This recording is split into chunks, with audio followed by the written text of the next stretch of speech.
Hello, everyone, and welcome back to another episode of Shola's Mentorship Blueprint Podcast, where we empower minds and shape leaders. The space where we dig deep, ask the hard questions, and challenge what you think you know about leadership, mindset, and growth. If you're here for the first time, you're welcome on board. Today's episode is not your typical leadership pet talk. This one might slightly sting a bit, but that's the whole point. We're talking about leadership versus maturity and why emotional intelligence on its own isn't enough to make someone a great leader. Now, are you ready? Let me ask you something. Have you ever worked under someone who had the leadership title, but you could feel in your gut that they weren't ready to lead? They actually have all the certification. On their LinkedIn post, a lot of posts about leadership.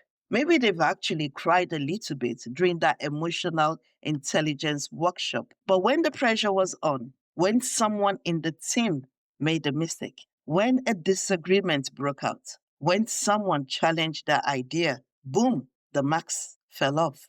You saw the ego, the insecurity, the control. You saw emotional intelligence being rehearsed and not lived. And here's the thing, you can't fake maturity. You can't. You can actually rehearse empathy. You can recite the right words in a meeting. But if your core mindset hasn't grown, if your emotional wounds are still in charge, you will eventually lead from a place of fear and not strength. Other part, maturity is not age or experience. Let's clear something up here. Mindset maturity has nothing at all to do with age. It's not about how many years you've been in the role or how many leadership books you've read or conferences that you've attended. It's actually about how people see you, how you handle discomfort, how you deal with your own ego when you're being challenged. Now, mature leaders, they don't need to win meetings. They don't shut down feedback.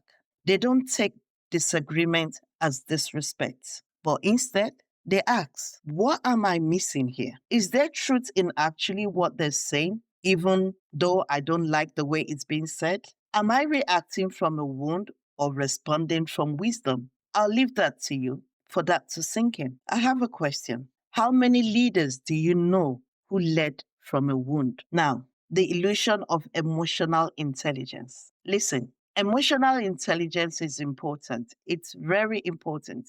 It teaches you self-awareness, empathy, better communication, and loads. But here's where people get it twisted. Emotional intelligence is actually a toolkit. It's not a transformation. I've seen leaders who've gone through every courses they can go, attended lots of conferences, and still weaponize their emotional intelligence. They use empathy as a manipulation tactics instead of a bridge. They use calmness as a max, but they silently punish people behind the scene. See, maturity is when you don't just know the right thing to say, but you actually believe it.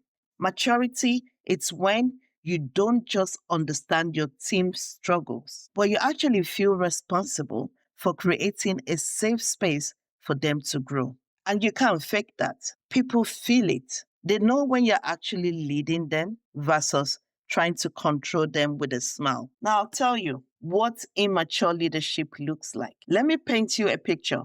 You've got a leader who needs to be the smartest in the room all the time, micromanages out of fear. They actually get defensive when being questioned, punishes mistakes instead of learning from them. Does that sound familiar? Now, just imagine being on that team. You will actually start doubting yourself. You speak up less. You start caring less.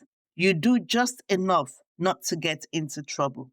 The result of all this? The whole team suffers, not because of lack of talent, but because of one person's lack of maturity. Leadership immaturity is contagious. It creates fear, mistrust, and silence. Now, what does mature leadership feels like?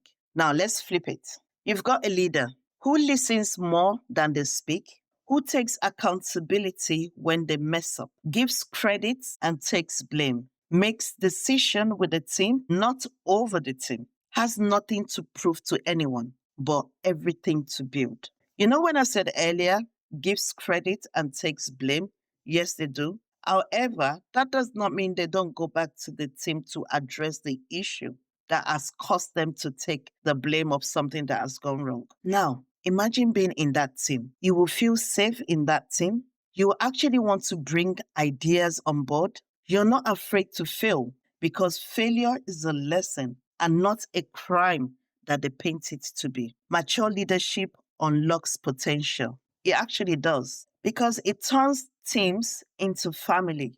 Have you ever been in a team that feels like, oh, these are my families here, work families? It creates culture that outlasts titles, tools, and trends. So, are you ready to lead?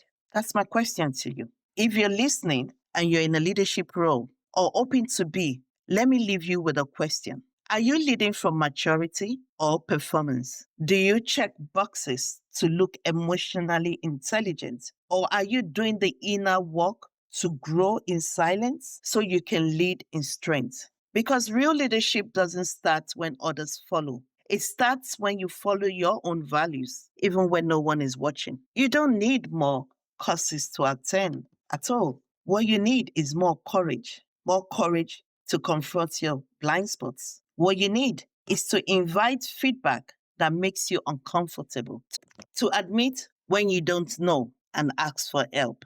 There is no problem in asking for help at all. That's what mature leadership looks like. That's what changes teams, and that's what builds legacy. Now, this brings us to the end of another episode. Thanks for listening to me today. If this has hit a nerve, that's good. That's growth knocking. Don't run or shy away from it. If you've got value from this episode, share it with someone you work with or someone who is leading or about to lead. Let's raise the bar together because we can do it together. Kindly subscribe. I would love to hear your comments. Drop a comment with your thoughts or actually share a leadership story that changed you. Until next time, lead from maturity. Take care. Bye.